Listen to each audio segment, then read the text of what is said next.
Assalamualaikum warahmatullahi wabarakatuh.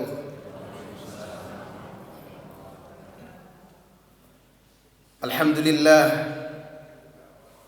hamdan tayyiban mubarakan fih kama yuhibbu rabbuna wa yardah.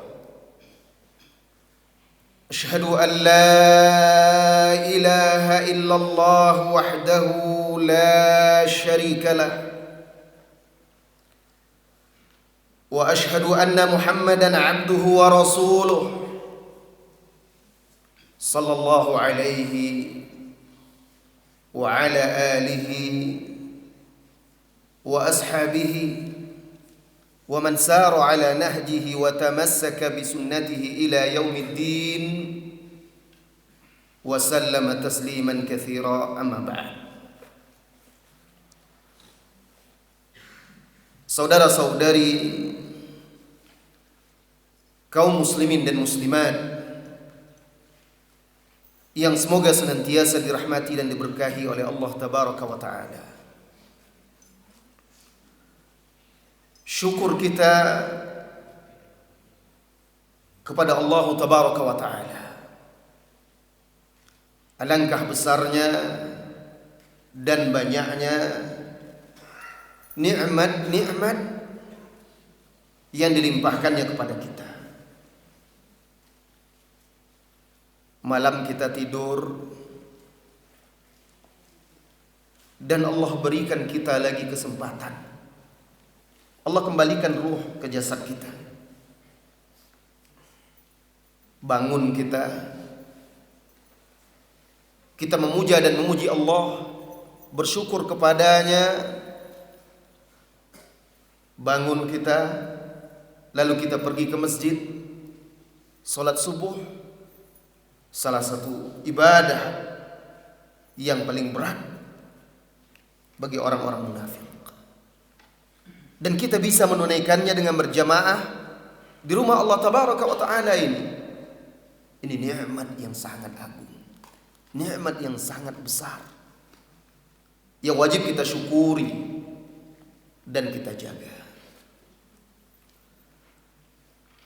Kemudian ada nikmat yang paling besar lagi yang Allah berikan kepada kita, yaitu nikmat kalimatut tauhid, nikmat la ilaha illallah,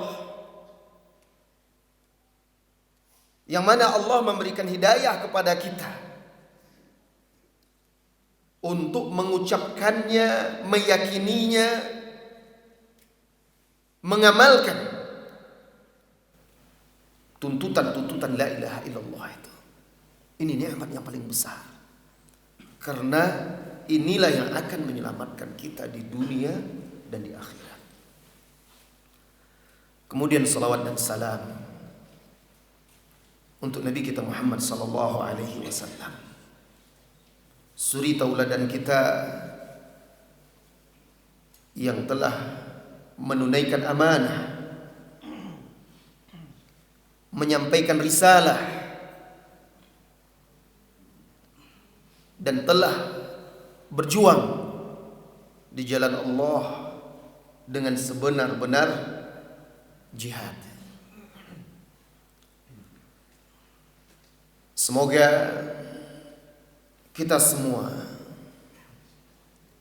senantiasa bisa untuk memegang teguh petunjuknya, mengikuti sunnahnya, membela agamanya, dan kelak di yaumil qiyamah berhak pula untuk mendapatkan syafaat darinya. Di hari di mana ketika itu di yaumil mahsyar, nabi-nabi ulul azmi tidak berani, tidak sanggup untuk memberikan syafaat kepada manusia, sampai akhirnya manusia berbondong-bondong mendatangi Nabi Muhammad sallallahu alaihi wasallam. Setelah mereka mendatangi Nabi Adam, setelah mereka mendatangi Nabi Nuh, Nabi Ibrahim, Nabi Musa dan Nabi Isa untuk meminta syafaat, semuanya i'tidar, semuanya tidak menyanggupi. Takut kepada Allah Subhanahu wa taala dan dahsyatnya hari itu di yaumil mahsyar. Sampai akhirnya manusia semuanya datang kepada Nabi Muhammad sallallahu alaihi wasallam. Lalu mereka berkata, "Ya Rasulullah sallallahu alaihi nabi, tidakkah engkau melihat keadaan kami? Tidakkah engkau melihat kondisi kami hari ini? Bisakah engkau berdoa untuk kami? Bisakah engkau memberikan syafaat untuk kami?" Maka Rasulullah sallallahu alaihi wasallam pun berkata, bismillah.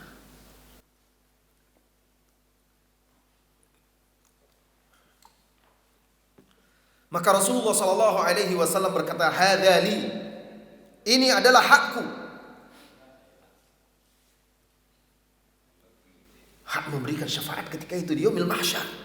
Maka Rasulullah sallallahu alaihi wasallam menghadap kepada Allah, lalu tersungkur sujud di bawah arsy Allah Subhanahu wa taala, memuja dan memuji Allah sampai waktu yang dikehendaki oleh Allah. Lalu Allah perintahkan kepada dia, "Ya Muhammad, angkat kepalamu, irfa' ra'sak." Mintalah, permintaanmu akan diberikan. Mintalah syafaat, engkau diizinkan memberikan syafaat. Ketika itu, wahai saudara-saudari jemaah semuanya, Rasulullah sallallahu alaihi wasallam mengatakan, "Ummati, ummati, umatku, umatku." Syafaat untuk umatnya yang pertama. Maka mudah-mudahan kita termasuk dalam golongan umatnya yang mendapatkan syafaat di yaumil mahsyar. Kemudian juga ketika dihisab, lalu saat di telaganya, kemudian juga ketika melewati sirat dan memasuki surga. Amin. Semoga selawat dan salam tercurah untuknya hingga akhir zaman. Jamaah kaum muslimin dan muslimat, pagi hari ini atau subuh hari ini kita mengangkat tema dengan judul kunci surga. Surga atau al-jannah, tempat asal kita dulu. Rumah pertama Adam dan Hawa, bapaknya manusia, sebelum diturunkan ke bumi. Dan tempat kembalinya Adam dan Hawa beserta anak cucunya yang beriman kelak di hari kiamat. Bapak Ibu semuanya, ketika kita keluar rumah, pergi jauh dan lama, kita membawa kunci rumah. Ketika kita hendak kembali ke rumah asal kita butuh kunci untuk membukanya lagi. Rumah yang sudah lama kita tinggalkan.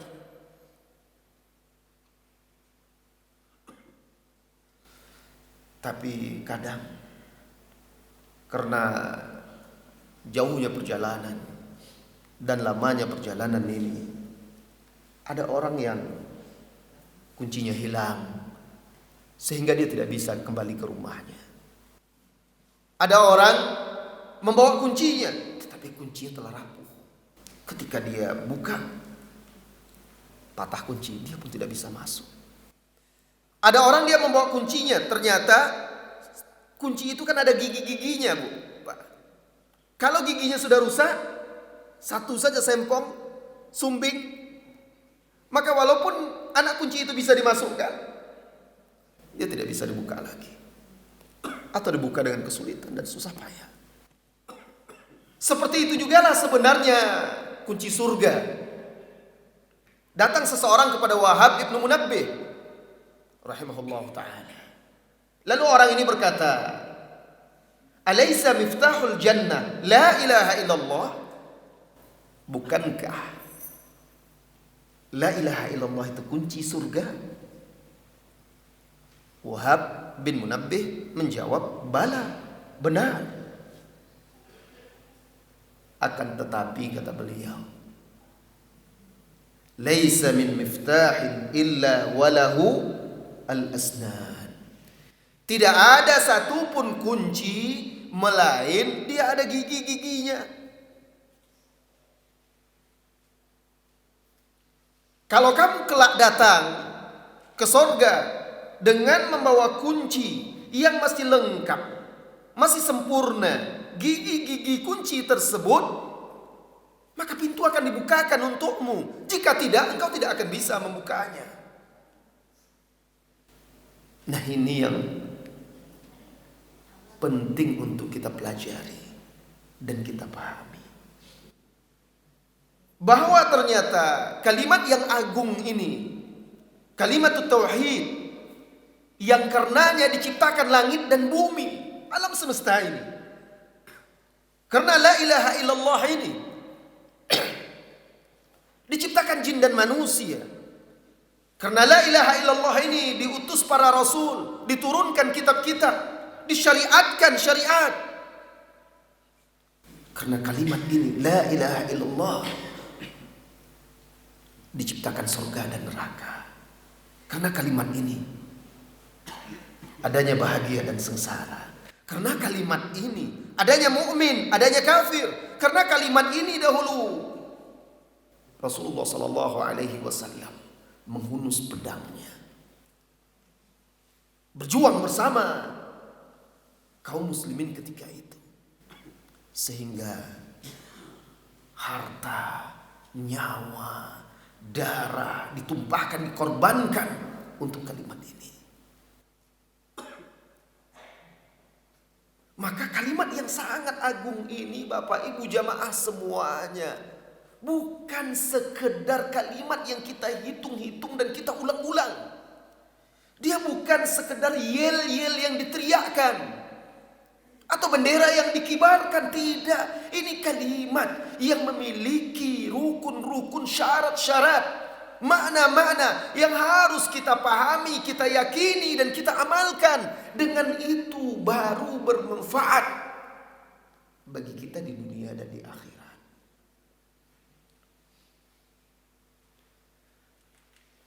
Ini yang dijelaskan oleh para ulama-ulama kita terdahulu. Al-Hasan Al-Basri, salah seorang imam besar dari kalangan tabi'in rahimahullahu ta'ala,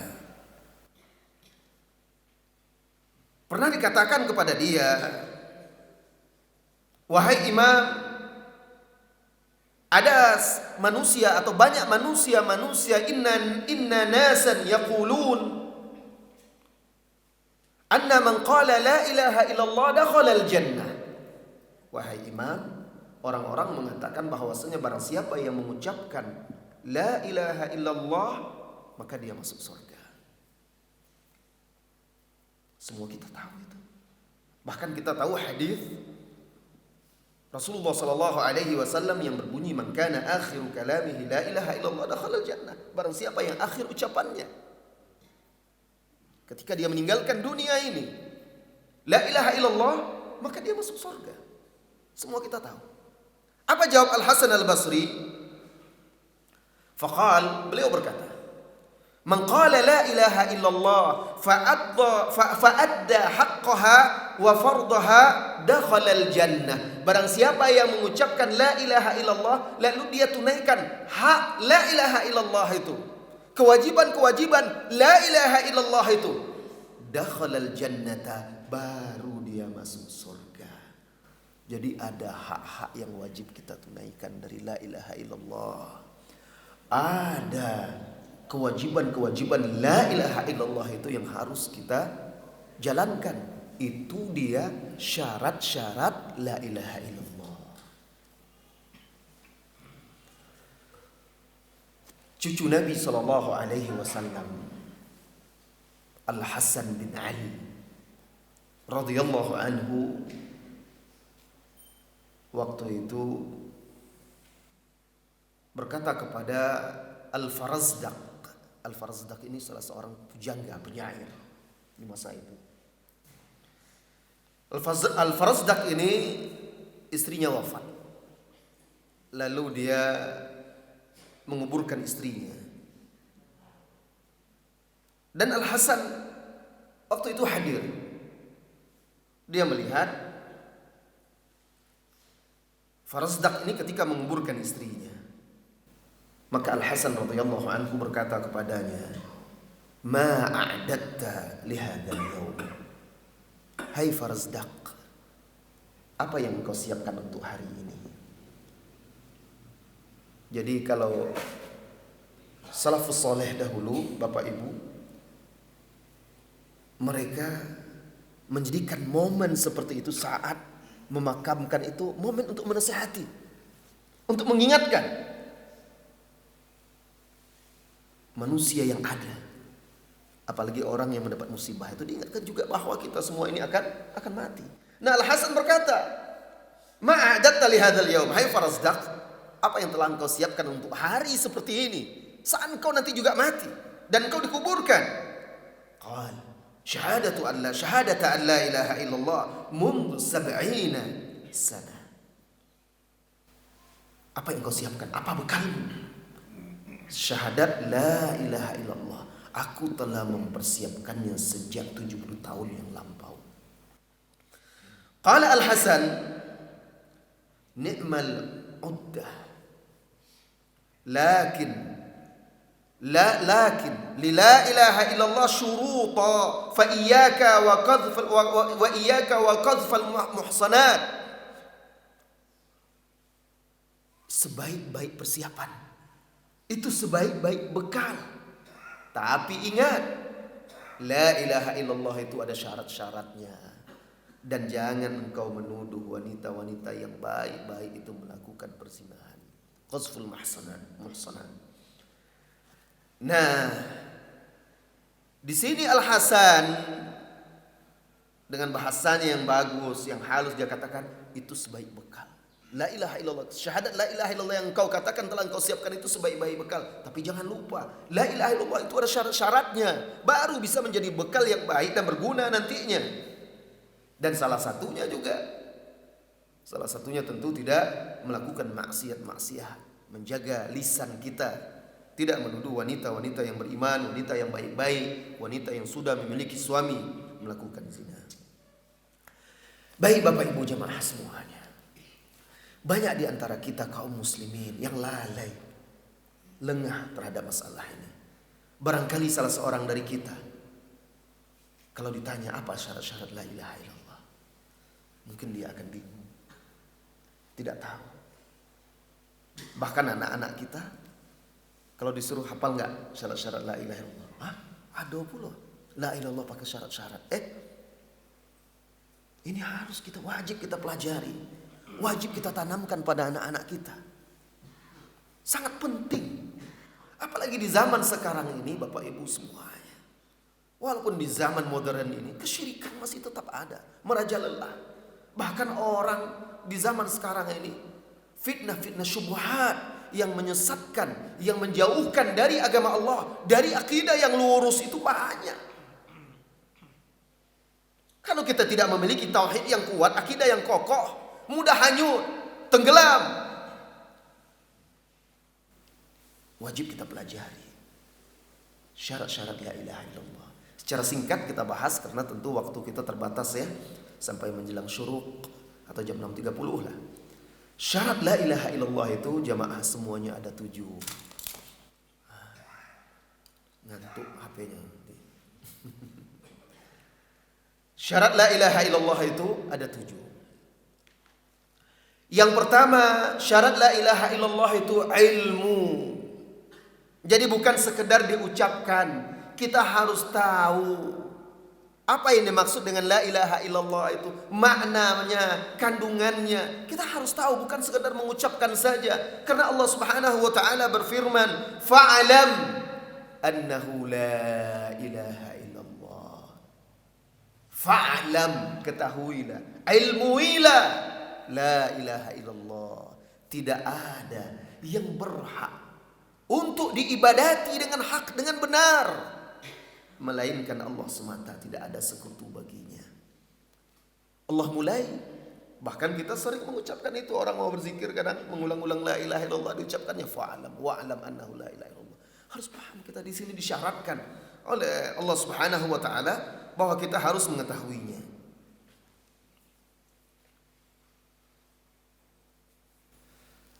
Apa yang harus kita ketahui? Kita ketahui di sini bahwa segala bentuk ibadah, apa saja bentuk ibadah itu, baik dia zahir maupun batin, ada ibadah zahir, ada ibadah batin. Ibadah zahir yang dilakukan oleh anggota tubuh kita yang zahir ini, salat kita, sedekah kita, dan lain segala macam, baca Quran, berzikir, dan seterusnya. Banyak sekali ibadah-ibadah zahir, puasa, haji, zakat, dan seterusnya. Atau ibadah-ibadah batin, ibadah hati kita. Mahabbatullah, mencintai Allah, tawakal kepada Allah, takut kepada Allah, berharap kepada Allah. Itu semuanya ibadah hati. Nah, ibadah-ibadah hati, ibadah-ibadah zahir dan batin ini, baik dia bentuk perkataan maupun bentuk perbuatan, yang penting dia dicintai, diridhoi oleh Allah, itu ibadah. Dan semuanya tidak boleh kita lakukan kecuali untuk Allah Subhanahu wa taala. Iyyaka na'budu wa iyyaka nasta'in. Itu yang kita ulang-ulang terus. 5 kali sehari semalam dalam sholat 5 waktu. Bahkan bukan 5 kali sehari semalam saja, berapa rakaat itu? 17 kali sehari semalam. Kita ulang-ulang. Kita membaca Al-Fatihah. Iyyaka na'budu wa iyyaka nasta'in. Hanya kepadamu ya Allah kami beribadah. Apapun ibadah kita, sembah sujud kita, doa kita, permintaan kita, harapan kita, tawakal kita, apa saja ibadah kita zahir dan batin, perkataan dan perbuatan, harus ikhlas karena Allah Subhanahu wa taala semata. Harus kita lakukan untuk Allah, murni. Tidak boleh ada kita tujukan kepada yang lain. Kita berdoa dan meminta kepada Allah, ya juga. Kita berharap kepada Allah, ya juga. Tapi kadang-kadang ada sebagian orang dia berharap juga kepada makhluk. Ada juga yang berdoa kepada makhluk, kepada di tempat-tempat keramat dan lain segala macamnya. Ada juga yang bergantung kepada makhluk, benda-benda keramat dan segala macamnya, bergantung kepada Allah Subhanahu wa taala. Ada juga orang yang takut kepada makhluk melebihi takutnya kepada Allah Subhanahu wa taala, dan seterusnya. Bahkan ada juga orang yang mencintai makhluk melebihi cintanya kepada Allah Subhanahu wa taala.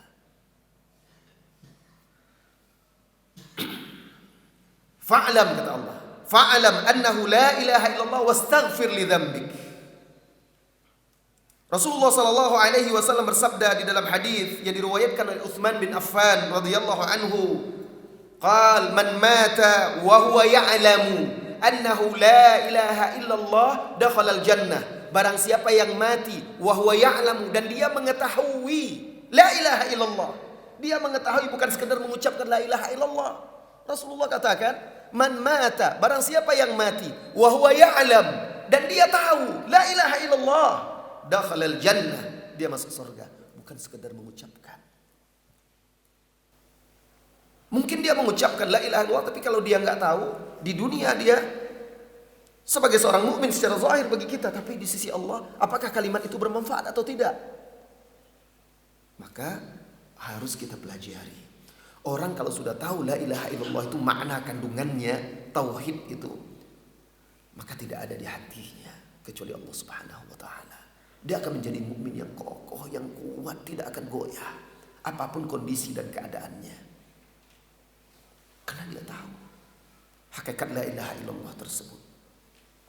Ini yang pertama, Pak Bu, ilmu. Lawannya apa? Jahil, bodoh terhadap kalimat tauhid ini. Kalau ada orang yang tidak paham, maka satu gigi kuncinya rusak ini, atau rapuh, pemahamannya dangkal. Anak-anak kita harus kita tanamkan, kita talkinkan, bukan sekedar hafal saja, tapi dia harus dipahamkan tentang syarat yang pertama ini, yaitu ilmu. Yang kedua, syarat yang kedua kita secara singkat kita jelaskan. Yang kedua yaitu al-yaqin. Wajib kita yakin tentang kebenaran kalimat ini, la ilaha illallah. Tidak boleh ragu dan bimbang. Harus benar-benar yakin kita bahwasanya Allah sesembahan kita yang hak. Tidak ada yang diibadati dengan hak melainkan Allah. Segala sesuatu yang diibadati, disembah oleh sebagian manusia selain daripada Allah adalah batil. Itu adalah kesyirikan. Harus yakin kita itu, tidak boleh ragu. Di zaman sekarang ini bahkan sebagian orang ragu pula dengan kekufuran. Hati-hati Pak Bu. Yang sudah jelas-jelas kekufuran, kafir, ragu. Seorang yang bertauhid harus yakin dengan akidahnya, memegang teguh tauhidnya. Dan juga tidak boleh ragu, karena lawan dari yakin adalah ragu. Allah Subhanahu wa taala berfirman di dalam surah Al-Hujurat menjelaskan sifat orang-orang yang beriman. Al-Hujurat ayat 15 ya. Innamal mu'minuna alladzina amanu billahi wa rasulihi thumma lam yartabu wajahadu bi amwalihim wa anfusihim fi sabilillah ulaika humus shadiqun. Sesungguhnya orang-orang dikatakan orang-orang yang beriman itu hanyalah orang-orang yang beriman kepada Allah dan Rasulnya. Thumma lam yartabu. Kemudian mereka tidak ragu terhadap keimanan itu. Tidak boleh ada ragu. Tidak boleh ragu terhadap kebenaran kalimat tauhid, kandungan-kandungannya, isinya, hak-hak dan kewajibannya. Itu harus kita yakini benar. Wajahadu fi bi amwalihim wa anfusihim fi sabilillah. Kemudian mereka berjihad dengan harta dan dengan jiwa dan harta mereka di jalan Allah. Orang yang ragu, dia tidak akan mungkin bisa berjuang berjihad. Mau berinfak saja ragu dia. Takut dia. Ragu dia karena enggak punya ilmu.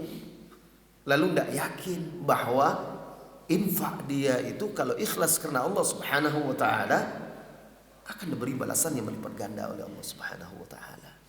Ada orang karena dia ragu, enggak yakin dia, akhirnya dia melakukan kesyirikan. Harusnya dia yakin kalau dia meminta kepada Allah, Allah yang mengatakan di dalam Al-Qur'an, "Ud'uni astajib lakum." Mintalah, berdoalah kepada aku akan kabulkan, kata Allah Subhanahu wa taala. Allah yang memberikan janji, "Wa iza sa'alaka 'anni ibadi wa iza sa'alaka 'anni ibadi fa inni qarib. Ujibu da'watad da'i idza da'ani." Apabila hambaku bertanya kepadamu Muhammad sallallahu alaihi wasallam tentangku, katakan, sesungguhnya aku dekat, kata Allah. Aku kabulkan doa-doa orang yang meminta kepadaku. Ujibu da'watad da'i idza da'ani. Apabila dia meminta kepadaku. Masih ada orang yang ragu, lalu datang meminta kepada orang-orang yang sudah mati, berharap kepada benda-benda, gunung-gunung, hutan-hutan, jin-jin, syaitan, lalu memberikan sesaji dan sesajian segala macam. Itu masih ada. Ketika sakit parah melanda, wabah, bencana dan musibah, masih ada juga orang akhirnya melakukan tolak bala, bukan dengan berdoa kepada Allah, memohon dan meminta, bertaubat, melakukan ketaatan, tetapi malah memberikan persembahan-persembahan kepada makhluk-makhluk yang lain. Ini namanya tidak yakin, ragu dengan janji-janji Allah Subhanahu wa taala.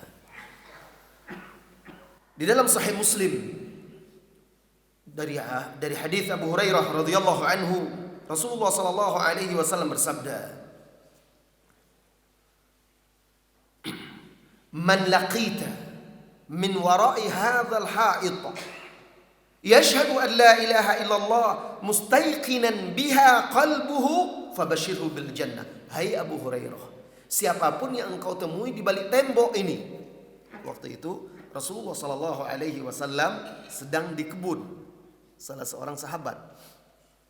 Lalu dia mengutus Abu Hurairah membawa sendalnya, sendal Rasulullah sallallahu alaihi wasallam. Lalu kata Rasulullah sallallahu alaihi wasallam, "Hai Abu Hurairah, siapapun yang engkau jumpai nanti di luar sana dan dia bersaksi an la ilaha illallah, bahwasanya tidak ada yang berhak diibadati dengan hak, tidak ada Tuhan yang diibadati dengan hak melainkan Allah, mustaiqinan, dan dia yakin, mustaiqinan biha qalbu, hatinya yakin terhadap kalimat ini, terhadap kesaksian la ilaha illallah ini, syahadat la ilaha illallah ini. Fabashirhu bil jannah, beri kabar gembira kepada dia bahwa dia masuk surga. Di sini Rasulullah syaratkan hatinya harus yakin, tidak boleh ragu dan bimbang. Ini syarat yang kedua, harus yakin kita terhadap la ilaha illallah itu. Syarat yang ketiga, agar kalimat tauhid, kunci surga itu bermanfaat bagi kita di dunia maupun di akhirat kelak, sehingga kita bisa membuka rumah kita dan masuk ke surga mudah-mudahan. Yang ketiga yaitu ikhlas. Ikhlas yang menafikan, menolak kesyirikan. Berarti ikhlas tidak boleh melakukan kesyirikan, tidak boleh riya. Memang betul-betul niat kita untuk Allah Subhanahu wa taala semata. Riya, wahai saudara-saudari jamaah, Bapak Ibu semuanya, walaupun dikatakan syirik kecil, tetapi dosanya tetap tidak diampuni oleh Allah Subhanahu wa taala kecuali dengan taubat. Walaupun riya itu syirik kecil, dia lebih besar daripada dosa-dosa dan maksiat-maksiat yang besar selain syirik. Bedanya dengan syirik besar, kalau syirik besar mengeluarkan dari agama. Orang yang melakukan syirkul akbar keluar dari agama, murtad. Kalau syirik kecil belum keluar lagi, tapi dosanya sangat besar. Maka wajib kita berusaha menjaga diri kita dari syirik-syirik kecil. Di antara syirik kecil itu adalah riya. Bahkan syirik kecil, riya itu bisa berubah menjadi syirik besar. Syirik kecil itu, riya itu melakukan ibadah yang harusnya diniatkan, diikhlaskan untuk Allah Subhanahu wa taala, lalu di samping itu dia mengharapkan pujian, sanjungan. Sengaja menampak-nampakkan, memperlihatkan kepada manusia tentang ibadahnya. Tapi kalau dari awal dia memang berniat ibadah dia itu untuk makhluk itu bisa jadi syirik akbar. Nah, Allah Subhanahu wa taala berfirman di dalam surah Az-Zumar ayat 3, ala lillahi dinul khalis. Ketahuilah, hanya milik Allah Subhanahu wa taala ad-dinul khalis, agama yang ikhlas, agama yang murni. Allah juga berfirman di dalam surat Al-Bayyinah, wa ma umiru illa liya'budullaha mukhlishina lahuddin. Mereka itu tidak diperintahkan melainkan agar mereka itu beribadah kepada Allah dengan mengikhlaskan agama ini, peribadatannya kepada Allah Subhanahu wa taala. Setiap kita hendak melakukan ibadah, Pak Bu, luruskan, perbaiki niat kita. Tanyakan pada diri kita, untuk siapa saya melakukan ini? Untuk siapa saya sholat? Lillahi ta'ala. Untuk siapa saya menyembelih? Lillahi ta'ala. Untuk siapa saya berinfak, baca Quran, berzikir, berdoa? Saya ke masjid. Saya melakukan kebaikan-kebaikan untuk siapa? Untuk siapa hidup dan mati saya? Lillahi rabbil alamin. Untuk Allah semata, Rabb semesta alam. Qul inna salati wa nusuki wa mahyaya wa mamati lillahi rabbil alamin la syarika lahu wa bidzalika umirt. Dan kelak di hari kiamat, orang yang berhak untuk mendapatkan syafaat dari Rasulullah sallallahu alaihi wasallam, orang yang ikhlas. Jadi bukan setiap orang yang mengaku umat Nabi Muhammad dapat syafaat, Pak. Orang yang ikhlas. Itu ditegaskan oleh Rasulullah sallallahu alaihi wasallam di dalam hadis yang sahih dari Abu Hurairah radhiyallahu anhu, dari Nabi sallallahu alaihi wasallam, beliau berkata, as'adun nas bi syafaati yaumil qiyamah, orang yang paling berbahagia mendapatkan, yang akan mendapatkan syafaatku kelak di hari kiamat, man qala la ilaha illallah khalisan min qalbih, Orang yang mengucapkan la ilaha illallah ikhlas dari hatinya. Bukan sekedar ikut-ikutan saja. Ikhlas dari hatinya. Baru kelak dia berhak mendapatkan syafaat. Yang keempat, syarat la ilaha illallah, yaitu as-sidqu. Benar. Membenarkan la ilaha illallah, kalimat tauhid itu. Lawannya adalah dusta. Maka tidak boleh mendustainya. Wajib dia mengucapkan kalimat ini, dia paham, dia yakini, dan dia benarkan. Dia akui kebenarannya. Jadi sesuai antara ucapan lisannya dengan hatinya. Nah, itu dia. Supaya bisa dikatakan dia membenarkan sesuai ucapan lisan dan hatinya tentang kalimat tauhid ini. Orang-orang munafiqun dahulu di hadapan Rasulullah sallallahu alaihi wasallam mereka bersaksi. Orang-orang munafik di zaman Rasulullah sallallahu alaihi wasallam mereka bersyahadat, bersaksi. Tapi sudah itu mereka mendustainya di belakang itu. Tidak sejalan lisan dan hatinya.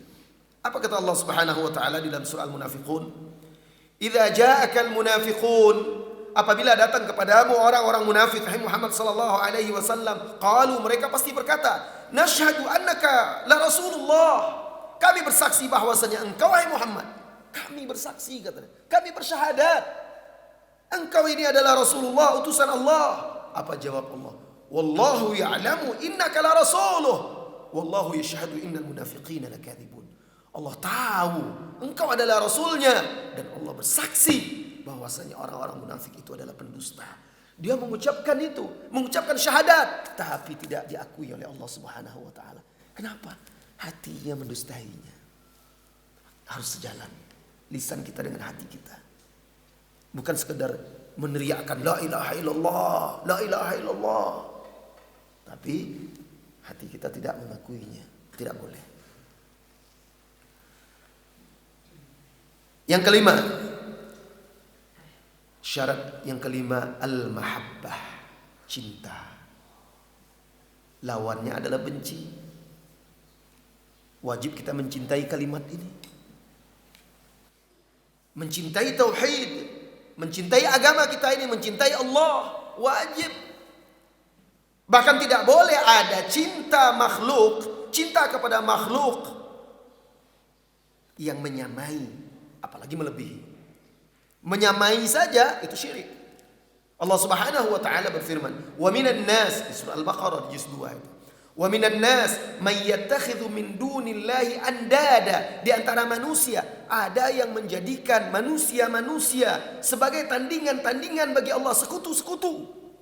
Syirik. "Wa minan nasi may yattakhidhu min dunillahi andada yuhibbunahum kahubbillah."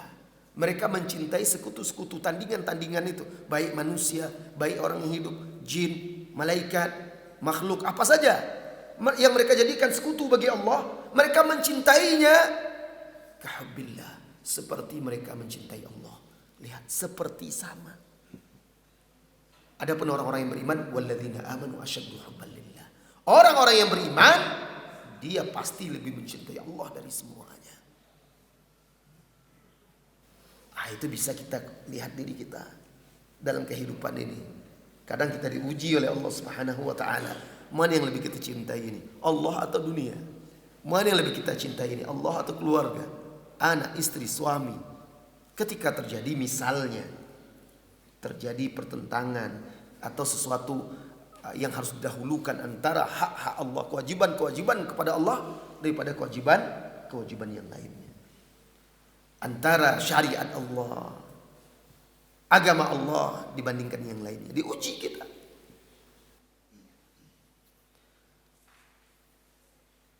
Jadi orang yang mengucapkan la ilaha illallah wajib mencintai Allah dan Rasulnya, mencintai agama Islam, mencintai kaum muslimin, yang menjalankan perintah-perintah Allah, yang menegakkan syariat Allah, wajib kita mencintainya. Ini bagian dari cinta kepada kalimat tauhid. Dan membenci, membenci yang menyelisihi kalimat tauhid. Wajib kita benci kekufuran. Wajib kita benci terhadap segala bentuk kesyirikan. Wajib juga kita membenci kekufuran dan orang-orang kafir. Tidak boleh kita mencintainya. Nah, ini bagian dari pemahaman tentang kalimat tauhid ini yang karena kaum muslimin sudah tidak paham tentang kewajiban mahabbah, syaratnya mahabbah, akhirnya dia sama pula mencintai orang kafir lah sama pula seperti mencintai orang beriman. Bahkan kadang ada sebagian orang malah dia lebih memuliakan orang-orang kafir daripada orang-orang yang beriman. Sebagian juga mencintai kekufuran, simbol-simbol kekufuran, syiar-syiar kekufuran. Ini bertentangan dengan syarat ini.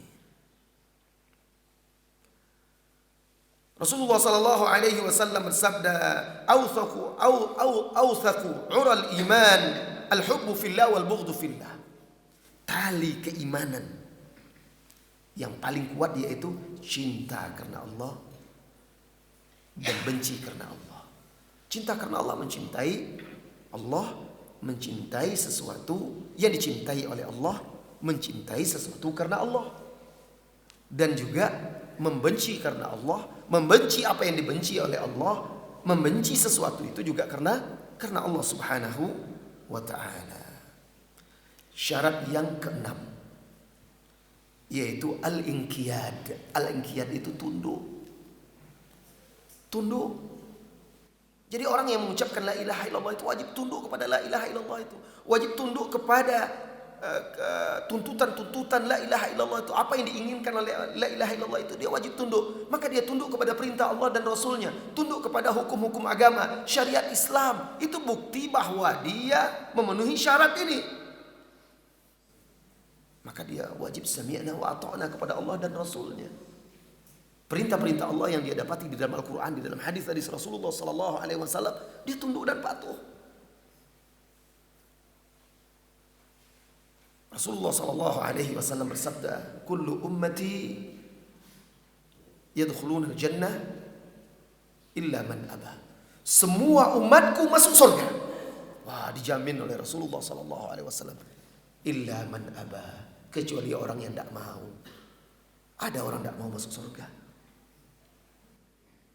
Maka sahabat bertanya, siapa orang yang tidak mau masuk surga itu ya Rasulullah? Wa man ya'ba ya Rasulullah? Kok ada orang yang tidak mau masuk surga? Padahal kalau ditanya setiap orang, pasti dia mengatakan dia ingin masuk surga. Bahkan cita-cita seluruh manusia. Tapi ada orang yang tidak mau masuk surga. Apa kata Rasulullah Sallallahu Alaihi Wasallam? Man ata'ani dakhala al-jannah, wa man asani faqad aba.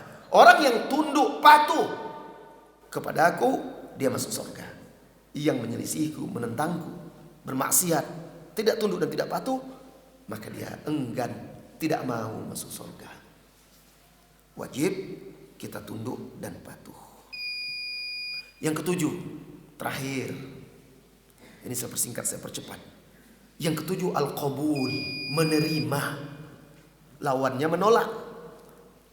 Orang yang mengucapkan la ilaha illallah, mengilmuinya, meyakininya, ya, mencintainya, ikhlas,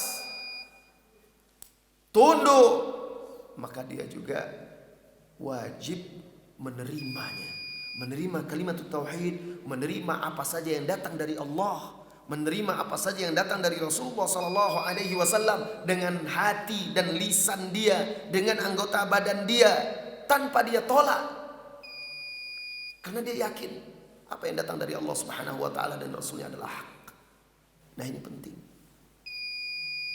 Karena sedikit saja kita menolak ajaran Allah Subhanahu wa ta'ala, itu berbahaya terhadap keimanan kita.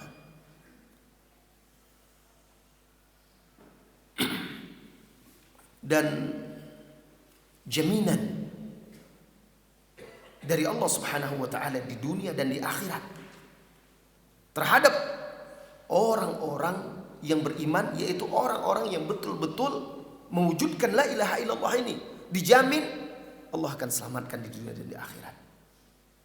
Dan dijamin di dunia diberikan kejayaan, kemenangan, kekuatan, rasa takut, rasa cemas, semuanya dihapuskan oleh Allah, digantikan dengan rasa aman.